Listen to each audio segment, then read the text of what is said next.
Hi all welcome back to my channel. I hope ಎಲ್ಲ ಚೆನ್ನಾಗಿದ್ದೀರಾ ಅಂತ ಅಂದ್ಕೊಂಡಿದ್ದೀನಿ. ನಾನು ಕೂಡ ತುಂಬಾ ಚೆನ್ನಾಗಿದ್ದೀನಿ. ಸೊ ಇವತ್ತಿನ ವಿಡಿಯೋ ಬಂದ್ಬಿಟ್ಟು ಶಿವರಾತ್ರಿ ಹಬ್ಬದ ದಿನದ್ದು ಸಂಡೇ ಆಗಿರುತ್ತೆ.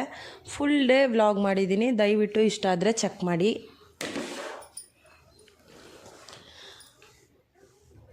ಇವತ್ತು ಮಾರ್ನಿಂಗ್ 6 o'clock ಎದ್ದು ನಾನು ಬೇಗ ಸ್ನಾನ ಮುಗಿಸ್ಕೊಂಡೆ. ಯಾಕೆ ಅಂದರೆ ದೇವ್ರ ಮನೆ ಕ್ಲೀನ್ ಮಾಡೋ ಕೆಲಸ ಇವತ್ತು ನನ್ನದೇ ಆಗಿತ್ತು. ಅದಕ್ಕೋಸ್ಕರ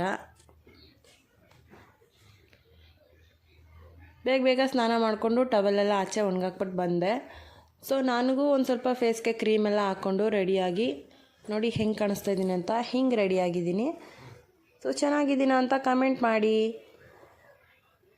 ಅಲ್ಲಿಂದ ಬಂದ್ಬಿಟ್ಟು ದೇವ್ರ ಮನೆ ಕ್ಲೀನ್ ಮಾಡ್ಕೊಳ್ಳೋಣ ಅಂತ ದೇವ್ರ ಮನೆಗೆ ಬಂದೆ. ನಮ್ಮ ಮನೆ ದೇವ್ರ ಮನೆ ತುಂಬಾ ಚಿಕ್ಕದಾಗಿದೆ. ದೇವ್ರ ಮನೆ ತುಂಬ ದೊಡ್ಡದು ಬೇಕಂತ ಏನಿಲ್ಲ, ನಾವು ಕುಂತ್ಕೊಂಡು ಪೂಜೆ ಮಾಡೋ ಅಷ್ಟಿದ್ರೆ ಸಾಕು ಅಂತ ನನ್ನ ಅನಿಸಿಕೆ. ನಿಮ್ಗೇನು ಅನಿಸುತ್ತೆ ದಯವಿಟ್ಟು ತಿಳಿಸ್ಕೊಡಿ.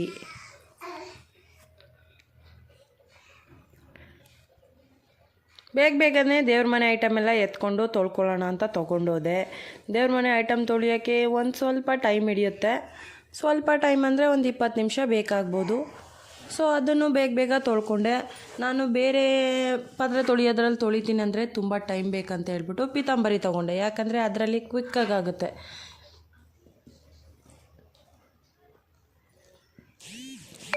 ಮತ್ತು ನೀಟಾಗಿ ಕೂಡ ಕಾಣಿಸುತ್ತೆ ಪೀತಾಂಬರಿ ಯೂಸ್ ಮಾಡೋದ್ರಿಂದ ಅಂತ. ನನಗೆ ತುಂಬ ಇಷ್ಟ ಪೀತಾಂಬರಿಲಿ ತೊಳಿಯೋಕ್ಕೆ. ಪಾತ್ರೆ ಪಳ ಅಂತ ಇರುತ್ತೆ, ಕಪ್ಪಾಗಿರೋದು ಏನೂ ಇರೋದಿಲ್ಲ. ಇವಾಗ ಏನೇನೋ ಲಿಕ್ವಿಡ್ ಎಲ್ಲ ಬಂದಿದೆಯಪ್ಪ, ಅದನ್ನು ನಾನು ಯೂಸ್ ಮಾಡಿಲ್ಲ ಒಂದು ಸಾರಿ ಕೂಡ.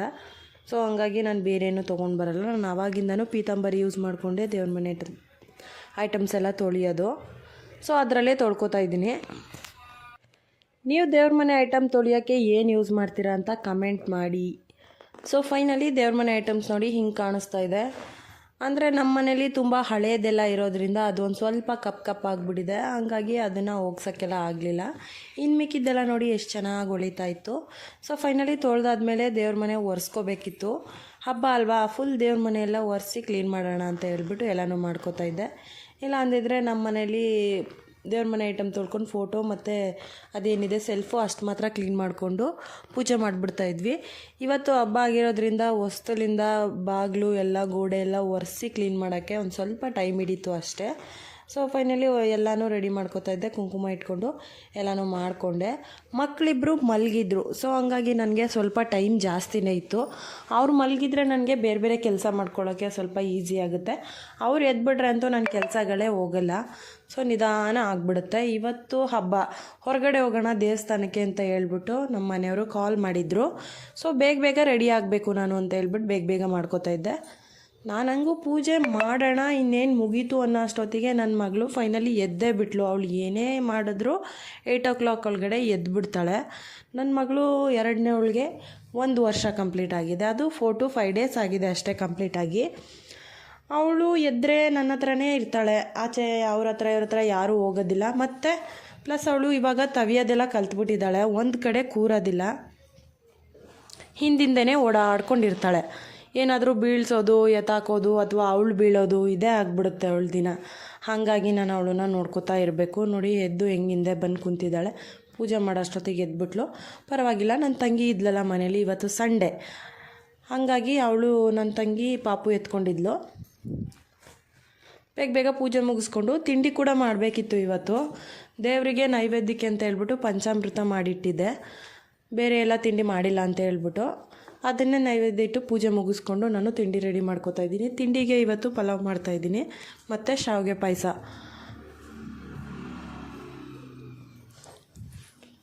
ಅದಕ್ಕೂ ಕೂಡ ಎಲ್ಲನೂ ರೆಡಿ ಮಾಡ್ಕೋತಾ ಇದ್ದೀನಿ. ಅದೆಲ್ಲ ರೆಡಿಯಾಗಿ ತಿಂಡಿ ಆಗೋ ಅಷ್ಟೊತ್ತಿಗೆ ದೊಡ್ಡವಳು ಎದ್ದೇಳ್ತಾಳೆ. ಅವಳಿಗೆ ಸ್ನಾನ ಮಾಡಿಸಿ ರೆಡಿ ಮಾಡಬೇಕಲ್ಲ, ಅವರಿಬ್ರಿಗೂ ರೆಡಿ ಮಾಡಿಸ್ಕೊ ಕರ್ಕೊಂಡು ಹೋಗ್ಬೇಕಾಗಿರೋದ್ರಿಂದ ನಾನು ಅವಳನ್ನ ಎದ್ದೇಳ್ಸೋಕ್ಕಿಂತ ಮುಂಚೆನೇ ತಿಂಡಿ ಮಾಡ್ಕೋತಾ ಇದ್ದೀನಿ. ದೊಡ್ಡ ಮಗಳಿಗೆ ಇನ್ನೂ ಟೈಮ್ ಆಗಿಲ್ಲ. ಅವಳು ಸ್ಕೂಲ್ಗೆ ಹೋಗ್ಬೇಕಾದ್ರೆಲ್ಲ 7 o'clock ಎದ್ದೇಳಬೇಕು. ಇವತ್ತು ಸಂಡೇ, ಹಂಗಾಗಿ ಸ್ವಲ್ಪ ಹೊತ್ತು ಮಲಗಿರಲಿ ಅಂತ ಅವಳನ್ನ ಎದ್ದೇಳ್ಸೋಕ್ಕೆ ಹೋಗಲಿಲ್ಲ ನಾನು.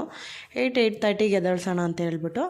ಅಷ್ಟೊತ್ತಿಗೆ ಇಬ್ಬರೂ ಕಿತ್ತಾಡ್ಕೊಂಡಿರ್ತಾರೆ. ಮಕ್ಕಳಂದಮೇಲೆ ಅವರು ಕಿತ್ತಾಡೋದು ಮಾಮೂಲಿ. ಅವಳು ಬೇಕು ಅಂದಿದ್ದೆ ಇವಳಿಗೂ ಬೇಕು, ಇವಳಿಗೂ ಬೇಕು ಅಂದಿದ್ದೆ ಅವಳಿಗೂ ಬೇಕಾಗಿರುತ್ತೆ. ಹಾಗಾಗಿ ಇಬ್ಬರೂ ನನಗೆ ಅಂತ ಕಿತ್ತಾಡ್ಕೋತಾ ಇರ್ತಾರೆ. ಇವತ್ತು ಸ್ವಲ್ಪ ಮಲಗಿದ್ರೆ ಅವಳೇನೋ ಇದೆ ಫಸ್ಟ್ ಟೈಮು ರಜಾ ಇರೋ ದಿನವೂ ಇಷ್ಟೊತ್ತು ಮಲಗಿರೋದು. ಹಬ್ಬ ಅಂತನೋ ಅಥವಾ ಸ್ಕೂಲ್ಗೆ ಹೋಗ್ಬೇಕಾಗುತ್ತೆ ಅಂತ ಮಲಗಿದ್ದಾಳೋ ಏನೋ. ಬಟ್ ಇವತ್ತು 8:30ವರೆಗೂ ಮಲಗಿದ್ಲು. ನನಗೂ ಕೂಡ ಒಂದು ಸ್ವಲ್ಪ ಹೆಲ್ಪ್ ಆಯಿತು. ಮತ್ತು ಬೇಗ ಬೇಗ ಅಡುಗೆ ಎಲ್ಲ ಮುಗಿಸ್ಕೊತಾ ನಾನು ಪಾಯಸ ಮಾಡಿದೆ ಸಿಹಿ ಅಂತ ಹೇಳ್ಬಿಟ್ಟು. ಅದನ್ನು ಸ್ವಲ್ಪ ದೇವ್ರಿಗೂ ಇಡೋಣ ಅಂದ್ಬಿಟ್ಟು ಅದನ್ನು ಕೂಡ ಯಾವುದೇ ಥರ ಟೇಸ್ಟ್ ಮಾಡ್ದೇ ಮಾಡಿದ್ದೀನಿ. ಇನ್ನೊಂದು ಸೈಡಲ್ಲಿ ನಾನು ಬಾತ್ ಮಾಡ್ಕೊತಾ ಇದ್ದೀನಿ. ಪಲಾವ್ ಗ್ರೀನ್ ಕಲರು ಎಲ್ಲ ರೆಡಿ ಮಾಡಿ ಇಟ್ಟಿದ್ದೆ. ಬೇಗ ಬೇಗ ಅದನ್ನು ಮಾಡಿ ಇಟ್ಬಿಟ್ಟು ಅವಳಿಗೆ ಸ್ನಾನ ಮಾಡ್ಸೋಕೆ ಎದ್ದೇಳ್ಸೋಣ ಅಂತ ಹೇಳ್ಬಿಟ್ಟು ಇದು ರೆಡಿ ಆಗೋ ಅಷ್ಟೊತ್ತಿಗೆ ನನ್ನ ಚಿಕ್ಕ ಮಗಳಿಗೆ ಒಂದು ಸ್ವಲ್ಪ ಆ್ಯನಿಮಲ್ಸ್ ಅಂದರೆ ತುಂಬ ಇಷ್ಟ. ನನ್ನ ಮಗಳಿಗಂತೂ ಚಿಕ್ಕವಳಿಗೆ ಅದರದ್ದು ಯಾವುದಾದ್ರೂ ವೀಡಿಯೋಸ್ ಹಾಕಿದ್ರೆ ಚೆನ್ನಾಗಿ ನೋಡ್ತಾಳೆ ಕುಂತ್ಕೊಂಡು. ಹಾಗಾಗಿ ಟಿ ವಿನಲ್ಲಿ ಅವಳಿಗೆ ಆ್ಯನಿಮಲ್ಸ್ ಪ್ರಾಣಿ ಚಾನೆಲ್ ಅಂತ ಹೇಳ್ಬಿಟ್ಟು ಹಾಕೊಟ್ಬಿಟ್ಟು ಕೂರಿಸಿದ್ದೆ. ಎಷ್ಟು ಚೆನ್ನಾಗಿ ನೋಡ್ತಾ ಕುಂತಿದ್ದಾಳೆ ಅಂದರೆ ಆ ಕಡೆ ಈ ಕಡೆ ಅಳ್ಳಾಡ್ತಾನೂ ಇಲ್ಲ, ಕರೆದ್ರೂ ಕೂಡ ತಿರುಗಿ ನೋಡ್ತಾ ಇಲ್ಲ, ಹಂಗೆ ನೋಡ್ತಾ ಇದ್ದಾಳೆ. ಮಕ್ಕಳಿಗೆ ಇವಾಗಿಂದನೇ ಟಿ ವಿ ಸ್ಕ್ರೀನ್ನ ತೋರಿಸ್ಬಾರ್ದು ಅಂತ ಹೇಳ್ತಾರೆ. ಬಟ್ ಎಮರ್ಜೆನ್ಸಿ ಟೈಮಲ್ಲಿ ನಾವು ಹಿಂಗೆ ಮಾಡಬೇಕಾಗುತ್ತೆ. ಯಾಕೆಂದರೆ ಯಾರೂ ನೋಡ್ಕೊಳ್ಳೋರು ಇರೋದಿಲ್ಲ ಮನೆಯಲ್ಲಿ, ನಾವೇ ನೋಡ್ಕೋಬೇಕು ಅವ್ರನ್ನ, ನಾವೇ ಕೆಲಸ ಕೂಡ ಮಾಡ್ಕೋಬೇಕು ಅಂದಾಗ ಕಷ್ಟ ಆಗುತ್ತೆ. ನನ್ನ ಸಿಸ್ಟರು ಒಂದು ಸ್ವಲ್ಪ ಆಚೆ ಹೋಗಿದ್ಲು, ಆ ಟೈಮಲ್ಲಿ ನಾನು ಅಡುಗೆ ಮಾಡ್ತಿದ್ದೆ. ಹಾಗಾಗಿ ಪಾಪುಗೆ ಒಂದು ಸ್ವಲ್ಪ ಪ್ರಾಣಿ ಚಾನೆಲ್ ಹಾಕ್ಕೊಡೋಣ ಅಂತ ಹಾಕ್ಕೊಟ್ಟಿದ್ದೆ. ಅದನ್ನು ನೋಡ್ಕೊಂಡು ಕುಂತಿದ್ಲು. ನೋಡಿ ಯಾವ ಥರ ಕುಂತಿದ್ದಾಳೆ ಅಂದರೆ ಕರೆದ್ರೂ ತಿರುಗಿ ನೋಡ್ತಾ ಇಲ್ಲ, ಅಷ್ಟೊಂದು ಇಂಟ್ರೆಸ್ಟ್ ಅವಳಿಗೆ ಪ್ರಾಣಿಗಳು ನೋಡೋದು ಅಂತ ಹೇಳಿದ್ರೆ. ಅದೆಲ್ಲ ಮುಗಿಸ್ಕೊಂಡು ಇಬ್ಬರಿಗೂ ಸ್ನಾನ ಮಾಡಿಸ್ದೆ. ಸ್ನಾನ ಮಾಡಿಸಿ ಅವರಿಬ್ಬರನ್ನೂ ರೆಡಿ ಮಾಡಿ ಅಷ್ಟೊತ್ತಿಗೆ ತಿಂಡಿ ಎಲ್ಲ ಕೂಡ ತಣ್ಣಗಾಗಿತ್ತು. ಅದನ್ನು ನನ್ನ ಮಗಳಿಗೆ ತಟ್ಟೆಗೆ ಹಾಕ್ಕೊಂಡು ಬಂದು ಕೊಟ್ಟೆ. ನೋಡಿ 2ನೇ ಸತಿ ಹಾಕಿಸ್ಕೊತೀನಿ, ಸೂಪರ್ ಅಂತ ಹೇಳ್ತಾ ಇದ್ದಾಳೆ. ಪಾಯಸ ತಿಂದ್ಬಿಟ್ಟು ಕೈ ಹೆಂಗೆ ಮಾಡ್ತಾ ಇದ್ದಾಳೆ ನೋಡಿ. ಅವಳಿಗೆ ಇಷ್ಟ ಆಗುತ್ತೆ ಬಾತು ಮತ್ತು ಪಾಯಸ ಎಲ್ಲ. ತಿಂಡಿನಲ್ಲಿ ಆಲ್ಮೋಸ್ಟು ಅವಳಿಗೆ ಬಾತ್ ಅಂದರೆ ತುಂಬ ಇಷ್ಟ, ತುಂಬ ಟೈಮ್ ತೊಗೊಂಡು ತಿಂತಾಳೆ. ಅವಳಿಗೆ ತಿನ್ನಿಸ್ಬಿಟ್ಟು ಪಾಪುಗೆ ಒಂದು ಸ್ವಲ್ಪ ತಿನ್ನಿಸ್ದೆ. ಅವಳು ನಾನು ಇಬ್ಬರು ಫೈನಲಿ ರೆಡಿ ಆದ್ವಿ. ನಾನು ಸ್ಯಾರಿ ಹಾಕ್ಕೊಂಡು ರೆಡಿ ಆದೆ, ಯಾಕೆಂದರೆ ದೇವಸ್ಥಾನಕ್ಕೆ ಹೋಗ್ತಾಯಿದ್ದೀವಿ, ಊರಿಂದ ಎಲ್ಲರೂ ಬರ್ತಾರೆ. ಸೊ ಹಂಗಾಗಿ ನಾನು ಸ್ಯಾರಿ ಹಾಕ್ಕೊಂಡು ರೆಡಿ ಆದೆ. ನಾವು ಇಲ್ಲಿಂದ ಆಟೋದಲ್ಲಿ ಹೋಗಬೇಕು, ಅವ್ರು ಅಲ್ಲಿಂದ ಟೆಂಪೋ ಮಾಡ್ಕೊಂಡು ಬರ್ತಾರೆ. ನಾನು ಆಟೋದಲ್ಲಿ ಹೋಗ್ಬೇಕಲ್ವ, ಹಂಗಾಗಿ ನಾನು ಸ್ವಲ್ಪ ಬೇಗ ಹೊರಟಿದ್ದೆ. ಇಲ್ಲಿಂದ ಓಲಾ ಬುಕ್ ಮಾಡ್ಕೊಂಡು ಹೋಗ್ಬೋದು. ನಾನು ಇರೋದು ಪ್ರಾಪರ್ ಇವಾಗ ಮೈಸೂರಲ್ಲಿ. ನಮ್ಮೂರು ಬಂದ್ಬಿಟ್ಟು ಬನ್ನೂರು. ಅಲ್ಲಿಂದ ಅವ್ರು ಬರ್ತಾರೆ, ಹಸ್ಬೆಂಡು ಮತ್ತು ಹಸ್ಬೆಂಡ್ ಸಿಸ್ಟರ್ಸು ಅವ್ರ ಮನೆಯಲ್ಲಿ ತುಂಬ ಜನ ಇದ್ದಾರೆ, ಅವರೆಲ್ಲ ಬರ್ತಾರೆ ಟೆಂಪೋದಲ್ಲಿ. ನಾನು ಈ ಕಡೆಯಿಂದ JP ನಗರ ಹತ್ರ ಹೋಗಿ ಅವ್ರ ಹತ್ರ ಸೇರ್ಕೋಬೇಕಷ್ಟೆ. ಸೊ ನಾವಿವತ್ತು ಹೋಗ್ತಿರೋ ಪ್ಲೇಸ್ ಬಂದ್ಬಿಟ್ಟು ಯಾವುದಪ್ಪ ಅಂದರೆ ಬ್ಯಾಲ್ಗುಪ್ಪೆ ಮಹದೇಶ್ವರ ಅಂತ ಹೇಳ್ಬಿಟ್ಟು. ಯಾರಿಗೆಲ್ಲ ಗೊತ್ತು ದಯವಿಟ್ಟು ಕಮೆಂಟ್ ಮಾಡಿ. ಅಲ್ಲಿಗೆ ಹೋಗೋಕ್ಕೆ ತುಂಬಾ ಬಸ್ ಫೆಸಿಲಿಟೀಸ್ ಕಡಿಮೆ, ಹೋಗುತ್ತೆ ಅಂದರೂ 1-2 ಸಿಗುತ್ತೆ. ಅದು ಬಿಟ್ಟರೆ ಟೈಮ್ ಪ್ರಕಾರ ಅಂತ ಗೊತ್ತಿಲ್ಲ ನನಗೆ ಹೆಂಗೆ ಸಿಗುತ್ತೆ ಅಂತ. ನಾವು ಅಲ್ಲಿವರೆಗೂ ಹೋಗಿ ಅರ್ಧದಲ್ಲಿ ಹಾಕ್ಬಿಟ್ಟು ನಾವು ಅಲ್ಲಿಂದನೂ ಕೂಡ ಬಸ್ ಹತ್ತಬೇಕು. ಒಳಗಡೆನೇ ಬಿಡೋದಿಲ್ವಂತೆ ದೇವಸ್ಥಾನಕ್ಕೆ, ನಮ್ಮದೇ ಯಾವುದೇ ವೆಹಿಕಲ್ಸ್ನೂ ಬಿಡೋದಿಲ್ವಂತೆ, ಕಾರು ಬೈಕು ಯಾವುದೂ ಅಲ್ಲೋ ಇರೋದಿಲ್ಲ. ಆ ಬಸ್ಸೇ ಹತ್ತಿ ಇಳಿದು ಫೈನಲಿ ಹೋದ್ವಿ ದೇವಸ್ಥಾನದೊಳಗಡೆ. ಇಲ್ಲಿ ಪೂಜೆ ಕೂಡ ಏನೂ ಸಿಗಲ್ಲ, ಫುಲ್ ಕಾಡಿದೆ ದೇವಸ್ಥಾನ, ಅರಣ್ಯ ಪ್ರದೇಶದಲ್ಲಿರೋದ್ರಿಂದ. ಅದರೊಳಗಡೆ ಹೋಗ್ಬಿಟ್ಟು ದೇವಸ್ಥಾನದೊಳಗಡೆ ಪೂಜೆ ಮಾಡಿಸ್ಕೊಂಡು ಬಂದ್ವಿ. ಅಂದರೆ ನಮಗೆ ಬೇಕು ಅಂದರೆ ನಾವು ಯಾವ್ಯಾವ ಪೂಜೆ ಐಟಮ್ ಬೇಕು ಎಲ್ಲನೂ ನಾವೇ ತೊಗೊಂಡು ಹೋಗಬೇಕು. ಅಲ್ಲಿ ಅರ್ಚನೆ ಮಾಡಿಕೊಡ್ತಾರೆ, ಪೂಜೆ ಮಾಡಿಕೊಡ್ತಾರೆ. ಹೂವು ಅಥವಾ ಪೂಜೆ ಸಾಮಾನು, ಪೂಜೆ ಐಟಮು ಯಾವುದು ಕೂಡ ಅಲ್ಲಿ ಇರೋದಿಲ್ಲ, ನಾವೇ ತೊಗೊಂಡು ಹೋಗಬೇಕು. ಫೈನಲಿ ಪೂಜೆ ಮುಗಿಸ್ಕೊಂಡು ಬಂದ್ವಿ. ಯಾಕೆಂದರೆ ಒಂದೇ ಬಸ್, ನಮ್ದು ಯಾವ ಬಸ್ ಕರ್ಕೊಂಡು ಹೋಗಿರುತ್ತೆ ಅದೇ ಬಸ್ಸೇ ರಿಟರ್ನ್ ಕರ್ಕೊಂಡು ಬರೋದು ನಮ್ಮನ್ನು. ಹಾಗಾಗಿ ನಾವು ಆ ಬಸ್ಸಿಗೆ ಬಂದುಬಿಡಬೇಕು. 1/2 ಅವರ್ ಟೈಮ್ ಕೊಡ್ತಾರೆ, ಪೂಜೆ ಮುಗಿಸ್ಕೊಂಡು ರಿಟರ್ನ್ ಬರಬೇಕು ಅಷ್ಟೇ. ಹಂಗಾಗಿ ಬೇಗ ಮಾಡ್ಕೊಂಡು ಬಂದ್ವಿ, ಅರ್ಚನೆ ಮಾಡಿಸಿದ್ವಿ. ಗರ್ಭಗುಡಿ ಒಳಗಡೆ ವೀಡಿಯೋ ಅಲೋ ಇಲ್ಲ, ಬಟ್ ನಾನೊಂದು ಚಿಕ್ಕದಾಗಿ ವೀಡಿಯೋ ಮಾಡಿಕೊಂಡೆ, ಕೈಯಲ್ಲಿ ಫೋನ್ ಇತ್ತಲ್ಲ ಅಂತ. ಸೊ ಆಚೆ ಬಂದ್ವಿ. ಆಚೆ ನಮಗೆ ಹಣೆಗಿಟ್ಕೊಳ್ಳೋಕ್ಕೆ ಊಬತ್ತಿ ಕಟ್ಟು ಮತ್ತು ಕುಂಕುಮ ಇಟ್ಟಿರ್ತಾರೆ, ನಾವು ಅದನ್ನು ಹಚ್ಕೊಂಡು ಬಂದ್ವಿ. ಫೈನಲಿ ಮುಗಿಸ್ಕೊಂಡು ಹೊರಟ್ವಿ. ಮತ್ತೆ ಅದೇ ಬಸ್ ಹತ್ತಿ ಬಂದು ನಮ್ಮ ಟೆಂಪೋ ಸೇರಿದ್ವಿ. ನಾವು ಮನೆಯಿಂದನೇ ಅಡುಗೆ ಮಾಡ್ಕೊಂಡು ತೊಗೊಂಡು ಬಂದಿದ್ದೀವಿ. ಸೊ ಹಂಗಾಗಿ ಎಲ್ಲಾದರೂ ಒಂದು ಕಡೆ ಸ್ಟಾಪ್ ಮಾಡಿ ಊಟ ಮಾಡೋಣ ಅಂತ. ಮಿಸ್ ಆಗಿದ್ದೇನಪ್ಪ ಅಂದರೆ ನಾವು ಊಟ ಮಾಡಿದ್ದನ್ನು ನಾವು ಕ್ಯಾಪ್ಚರ್ ಮಾಡೋಕ್ಕಾಗಲಿಲ್ಲ ವೀಡಿಯೋದಲ್ಲಿ. ಅದೆಲ್ಲ ಮುಗಿಸ್ಕೊಂಡು ಬಂದಿದ್ದು ನಾವು ಭೀಮನ ಕೊಲ್ಲಿಲೂ ಅಷ್ಟೇ ಯಾವುದೇ ಥರ ಬಸ್ ಫೆಸಿಲಿಟೀಸ್ ಕಡಿಮೆ, ಅಲ್ಲೂ ಜನ ಕಡಿಮೆ ಇದ್ದಾರೆ. ಹಂಗಾಗಿ ಆರಾಮಾಗಿ ವೀಡಿಯೋಸ್ ಎಲ್ಲ ಮಾಡ್ಬೋದು. ದೇವಸ್ಥಾನ ತುಂಬ ವಿಶಾಲವಾಗಿದೆ, ಸ್ಟೇ ಆಗೋಕ್ಕೆ ಮಹದೇಶ್ವರನ ಬೆಟ್ಟದ ಥರನೇ ಚೆನ್ನಾಗಿದೆ ಅಂತ ಹೇಳ್ಬೋದು. ಯಾರಾದರೂ ಹೋಗಿದ್ದೀರಾ ದಯವಿಟ್ಟು ಕಮೆಂಟ್ ಮಾಡಿ, ನಿಮ್ಗೇನು ಅನಿಸುತ್ತೆ ಅದನ್ನು ಕೂಡ ತಿಳಿಸ್ಕೊಡಿ. ಇಲ್ಲಿ ಅಮಾವಾಸ್ಯೆ ಟೈಮಲ್ಲಿ ಜಾತ್ರೆ ನಡೆಯುತ್ತಂತೆ, ಅಷ್ಟು ಮಾತ್ರ ಗೊತ್ತು ನನಗೆ. ನಾನು ಯಾವುದೇ ಸರಿನೂ ಬಂದಿಲ್ಲ, ಇದೇ ಮೊದಲನೇ ಸರಿ ಬಂದಿರೋದು.